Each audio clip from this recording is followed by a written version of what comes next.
கிறிஸ்துவுக்குள் பிரியமானவர்களே, இந்த காலை பொழுதில் அன்பின் வாழ்த்துக்கள். இந்த நாளிலும் யோவான் எழுதின சுவிசேஷம் 14ஆம் அதிகாரம் 15வது வசனத்தை நாங்கள் தியானம் பண்ணுவோம். நீங்கள் என்னிடத்தில் அன்பாயிருந்தால் என் கற்பனைகளை கை கொள்ளுங்கள். ஆண்டவராக இயேசு கிறிஸ்து இந்த வார்த்தையை சீசரிடத்தில் அன்று முன்வைத்ததை இன்று நாம் தியானம் பண்ண போகிறோம்.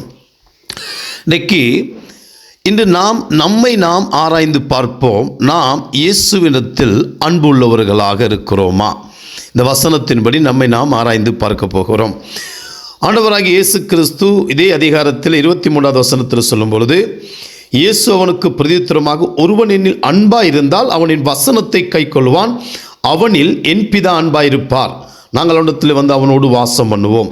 என்னிடத்தில் அன்பாய் இராதவன் என்ன செய்ய மாட்டான்?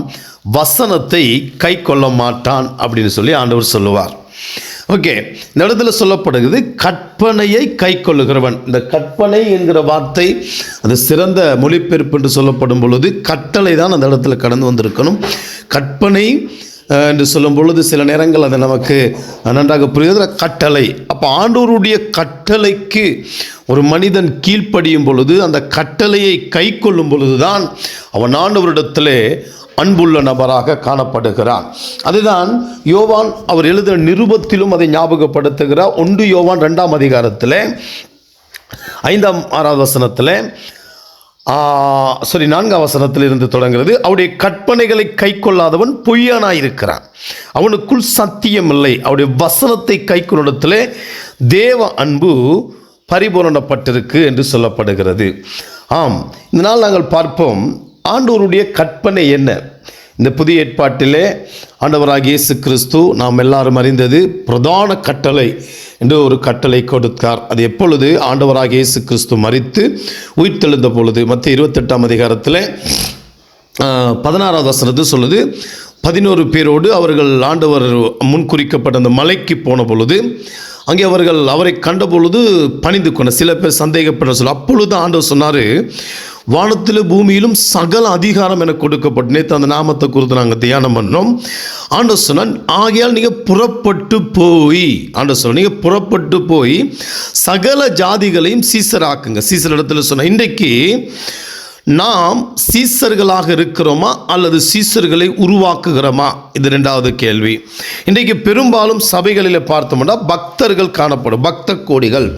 இயேசு கிறிஸ்து பக்தர்களை தேடும்படியாக அல்லது பக்தர்களை உருவாக்கும்படியாக கடந்து வரவில்லை. நமக்கு தெரியும், ஆண்டவருடைய ஊழியத்தில் சீசர்கள் தான் அவரை பின்பற்றுவதை அவர் விரும்பினார். அப்படி ஆண்டவருடைய கற்பனைகள் என்ன? நாங்கள் புறப்பட்டு போய் மற்றவர்களை சகல ஜாதிகளையும் சீசராக மாற்ற வேண்டும், அவர்களுக்கு ஞானஸ்தானம் கொடுக்க வேண்டும். நமக்கு கற்றுக் கொடுத்த நம்மால் தேவனால் கற்றுக்கொண்ட காரியங்களை அவர்களுக்கு கற்றுக் கொடுத்து அவர்களும் சீசரில் உருவாக்க நாம் அவர்களை அனுப்ப வேண்டும்.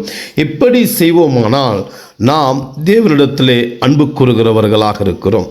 சில நேரங்களிலே இன்றைக்கு ஸ்தோத்திரம், அந்த ஆண்டவராக இயேசு சொன்னார், என்னை விசுவாசிக்கு உள்ளத்தில் ஜீவ நதிகள் புறப்படும் என்று சொல்லி. அந்த வார்த்தையை கேட்ட பொழுது சமாரியஸ்தரை கடந்து போய் எல்லாருக்கும் தேவனுடைய அன்பை பறைசாற்றினாங்க.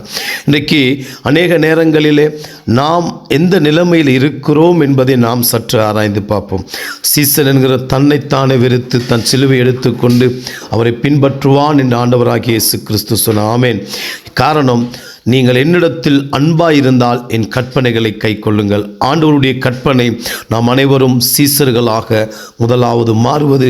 நாம் சீசர்களாக மாறி சீசர்களை உருவாக்குகிறவர்களாக மாறணும். புறப்பட்டு போய் தேசத்தில் சகல ஜாதி ஜனங்களுக்கும் தேவனுடைய சத்தியத்தை கற்றுக் கொடுத்து அவர்களை சீசராக்கி ஆண்டவர் கொடுத்தது போல ஞானஸ்தானத்தை கொடுத்து ஆமே ஸ்தோத்திர உபதேசத்தை கை கொள்ளும்படி போதிக்கிறோம். இன்று நம்மை ஆராய்ந்து பார்ப்போம். நாம் இப்படிப்பட்டவர்களாக இருக்கிறோமா அல்லது ஏதோ ஒரு இடத்துல இருந்து கொண்டு, ஒரு திருச்சபையிலோ அல்லது இடத்தில் இருந்து கொண்டு சாதாரண ஒரு ஸ்தோத்திர பக்தனாக நாங்கள் அமர்ந்திருக்கிறோமா? பக்தர்களை அல்ல ஆண்டவர் தேடி வந்தது, சீசர்களை உருவாக்க முடியும். அதனால் தான் ஆண்டவர் சொல்லுகிறார், நீங்கள் என்னிடத்தில் அன்பாயிருந்தால் என் கற்பனைகளை கை கொள்ளும். இன்று நம்மை ஆராய்ந்து பார்ப்போம். நாம் இயேசுவிடத்தில் உதடுகளில் அன்பு செலுத்துகிறவர்களாக இருக்கிறோமா அல்லது நம்முடைய வாழ்க்கை நமக்கு ஒரு உதாரணமாக ஆண்டவரிடத்தில் அன்பு கூறுகிறவராக நாம் இருக்கிறோமா? சற்று நம்மை நாம் ஆராய்ந்து பார்ப்போம். உடைய வாழ்க்கை தேவனுக்கு பிரயோஜனம் உள்ளதாக மாறும்படியாக இந்த காலை பொழுதில் நான் ஜெபிக்கிறேன். அது மாத்திரமல்ல, நீங்கள் மற்றவர்களை சீசர்களாக மாற்றுங்க.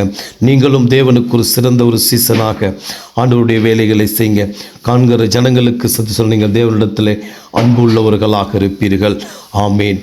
சர்வ வல்லமை உள்ள தகப்பனே, இந்த காலை பொழுதில் விசேஷமாக ஜெபிக்கிறேன். நீங்கள் என்னிடத்தில் அன்பாயிருந்தால் என் கற்பனைகளை கை கொள்ளுங்கள் என்று சொன்னீங்க. கற்பனை என்று சொல்ல கட்டளையை கை கொள்ளுகிறவனிடத்தில் அன்பு உள்ளவனாக இருக்கிறான். தகப்பனே, மத்தேயு 28 பிரதான கட்டளையை கர்த்தர் சொன்னி புறப்பட்டு போகும்படி இன்றைக்கு சபையார் என்று சொல்லப்படும் குறுகிய வட்டத்துக்குள்ளே சிறையாக்கப்பட்ட நிலைமையிலே காணப்படுகிறாங்க. ஆண்டவரே, இன்றைக்கு ஆதி அன்பு சபைகளுக்குள் இல்லை என்று எபேசு சபையை பார்த்து சொன்னீங்க. என் தகப்பனே, அன்னைக்கு ஆண்டவரே, ஆதி சபையில் சீசர்களை உருவாக்கி சபைகள் ஸ்தாபிக்கப்பட்டது போல இந்த சத்தத்தை கேட்கிற ஊழியர்கள், ஊழியக்காரர்கள், தேவ ஜனங்கள் ஆண்டவரே, சீசர்களை ஊழியக்காரர்கள் உருவாக்குவார்களாக. ஆண்டவரே, விசுவாசிகளாய் இருக்கிற தேவ சீசர்களாய் மாறுவார்களாக. அவர்களும் அநேகருக்கும் அன்பை சொல்லி உம்மிடத்தில் அதிகமாய் அன்பு கூர்ந்து தாங்களை ஆராய்ந்து பார்த்து தேவ சமூகத்தில் புறவாவார்களாக. இந்த காலைக்குள் ஒவ்வொருவரையும் நீர் ஆசீர்வதியும். ஆண்டவரே, ஆழமான ஆண்டவரே சத்தியங்கள், பிரகாசமான மனக்கண்களை தந்து உடைய பிள்ளைகளுக்கு தேவன் வைத்த மகத்துவமான திட்டத்தை சம்பூர்ணமாய் செய்ய ஒவ்வொருவருக்கும் உதவி செய்யும். ஆசீர்வதியும். இயேசுவின் நாமத்தில் பிதாவே. ஆமென்.